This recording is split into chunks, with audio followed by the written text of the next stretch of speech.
Hadirin yang dimuliakan Allah Subhanahu wa taala, pengajian kita pada hari ini masih lanjutan tentang kajian inti ajaran Islam, yaitu tema yang berkenaan tentang akhlak.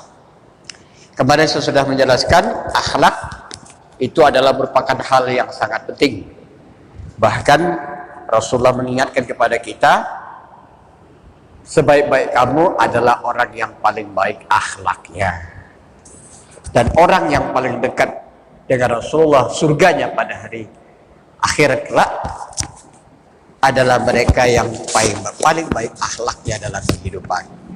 Hadirin yang Allah Subhanahu wa taala, pada hari ini saya akan melanjutkan tentang akhlak itu. Kemarin saya sudah menjelaskan bahwa penjabaran akhlak kepada Allah, akhlak kepada Rasulullah, yang ketiga akhlak kepada keluarga, kemudian akhlak kepada orang tua, akhlak kepada jiran, tetangga, akhlak kepada kerabat, akhlak kepada teman, akhlak kepada sesama manusia, akhlak kepada pemimpin dan rakyatnya, dan juga akhlak kepada makhluk Allah lainnya, baik itu binatang atau tumbuh-tumbuhan dan lain-lain sebagainya. Itu adalah akhlak. Ada 9 pembahagiannya.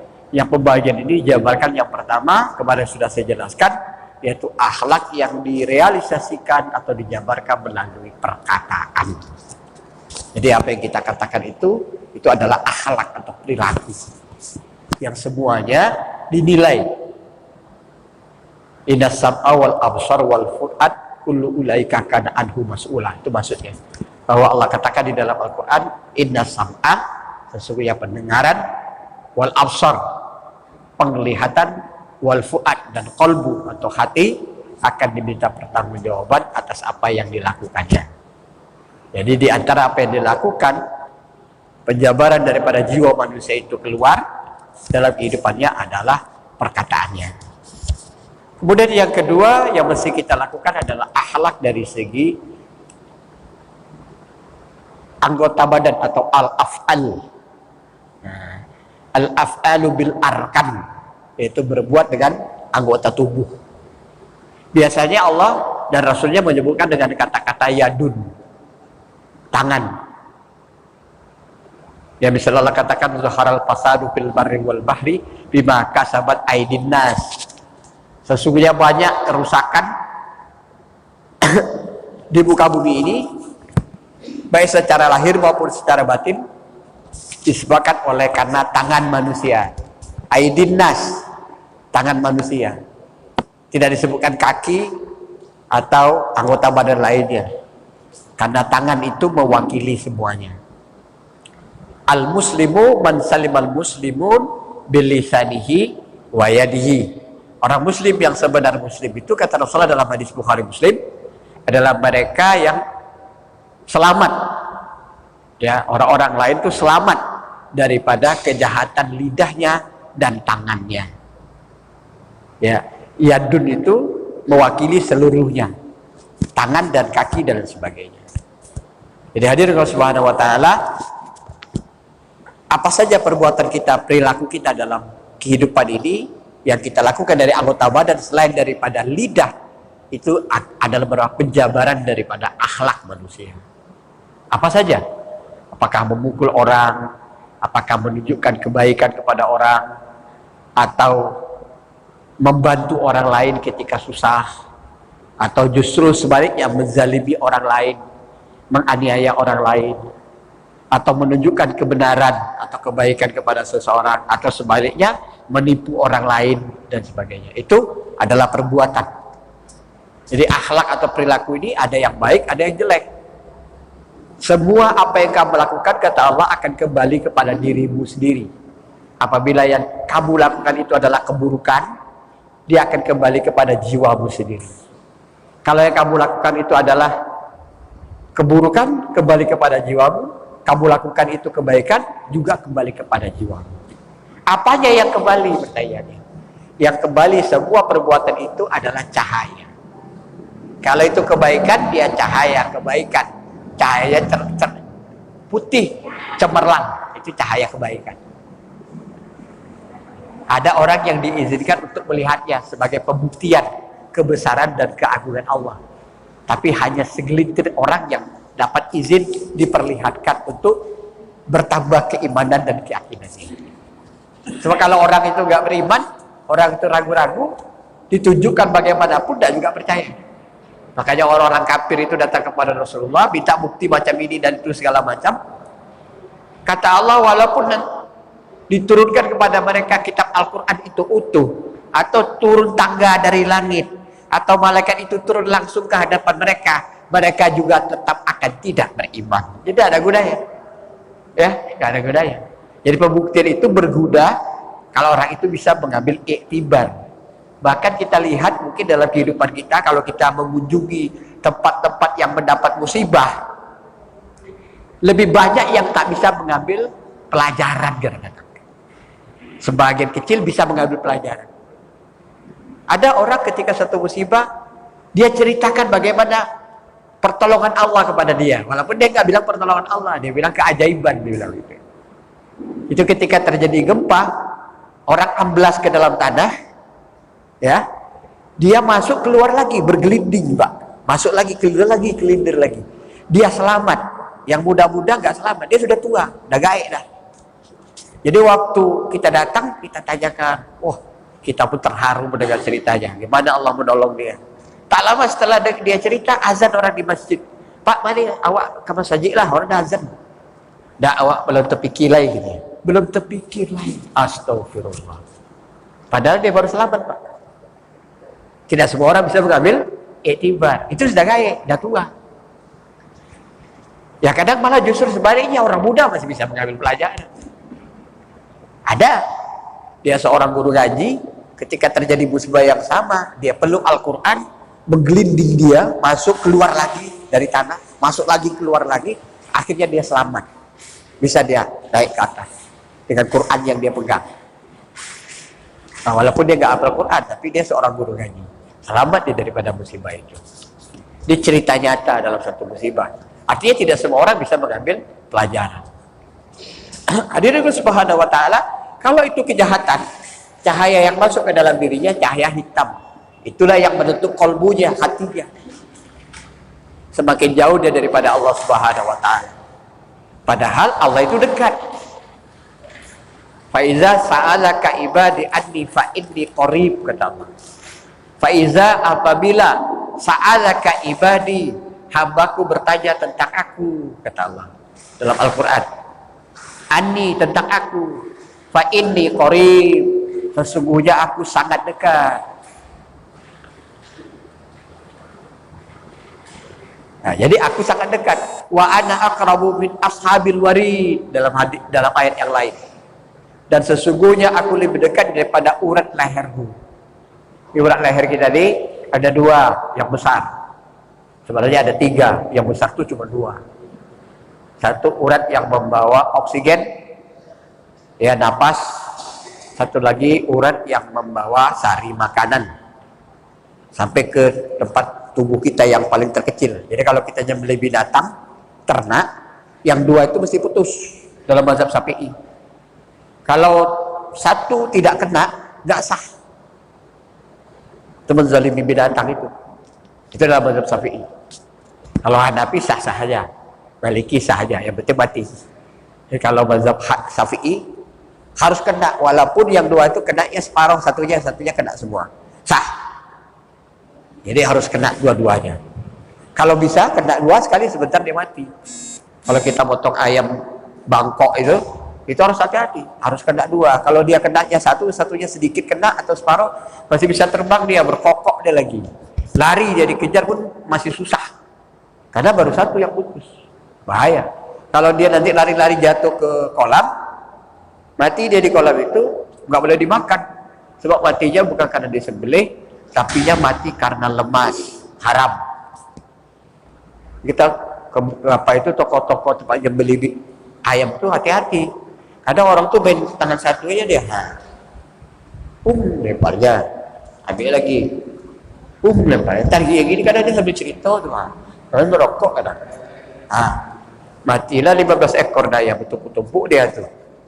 Matinya karena disembelih atau karena terimpit. Nah, kalau karena terimpit, bangkai dia, nggak boleh dimakan. Tapi kalau dia cuma 2 ekor, 3 ekor, nggak keripit dia, mati dia nanti. Ada juga yang belum mati, dimasukkannya ke dalam penggilingan air panas. Berarti matinya bukan karena disembelih, karena air panas. Bangkai dia kalau dimakan. Hati-hati. Hadirin Allah Subhanahu wa taala. Jadi semua yang kita lakukan ini kembali kepada diri kita sendiri. Allah tidak menzalimi diri kita. Baik yang kita lakukan kembali kepada diri kita. Buruk yang kita lakukan kembali pada diri kita. Kalau kita melakukan keburukan, Allah itu jauh dari kita, walaupun sebenarnya dekat.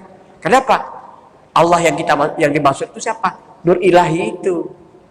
Cahaya Allah yang Allah masukkan ke dalam diri setiap orang, itulah dia. Bukan Allah yang menciptakan langit dan bumi yang alal arsy itu tidak semua bisa, Pak. Nabi Muhammad aja setelah 11 tahun dia menjadi rasul, Pak. Isra Mi'raj. Nabi Musa kapan? Setelah ratusan tahun dia menjadi nabi dan rasul. Baru dia bisa melihat cahaya Allah ketika di bukit Tursina. Kita orang biasa, bukan nabi dan rasul, gak gampang. Jadi yang kita lihat apa? Yang dekat dengan kita, cahaya Allah yang telah Allah masukkan ke dalam dirimu itu. Itulah dia ruh. Di mana letaknya? Di dalam kolbu manusia. Kolbu itu di mana? Kolbu itu di dalam jiwa manusia. Kalau orang kajian itu kadang-kadang di mana nur ilahi itu katanya itu adalah sir-sir, rahasia di balik rahasia. Kalau saya nggak mau ngaji itu, terlalu rumit. Di dalam kolbu ada fuad, dalam fuad ada sir, dalam sir ada sir-sir dan seterusnya. Pokoknya di dalam kolbu lah. Dalam kolbu manusia itu Allah letakkan, karena kolbu manusia itu bersih di dalamnya. Nggak terkontaminasi, walaupun dia tukang santet, tetap ada kolbu dia, ada jiwa, dalam jiwanya ada kolbu. Tapi ketika ruh itu dicabut, mati manusia, karena itu sumber kehidupan. Itulah nur ilahi, cahaya ilahi. Dia memancarkan cahaya putih cemerlang. Dia tidak akan masuk cahaya itu ke dalam jiwa manusia, walaupun dia ada di dalam kolbu. Kolbu itu dalam jiwa, karena jiwanya ditutupi oleh cahaya hitam. Kenapa? Perbuatan akhlaknya yang jelek, suka ganggu orang, suka nganiaya orang, ngambil hak orang, ya. Ini perbuatan karena perilaku itu. Nah, sementara ibadah yang dilakukannya itu nggak bisa nutup. Kenapa? Tidak sampai kepada hakikat ibadahnya, tidak merasakan ibadahnya itu, cahaya ibadahnya nggak masuk, hanya di luar. Kalau ini sampai mati, cahayanya tidak masuk, jiwanya atau nafsnya itu, jiwanya itu tidak bercahaya.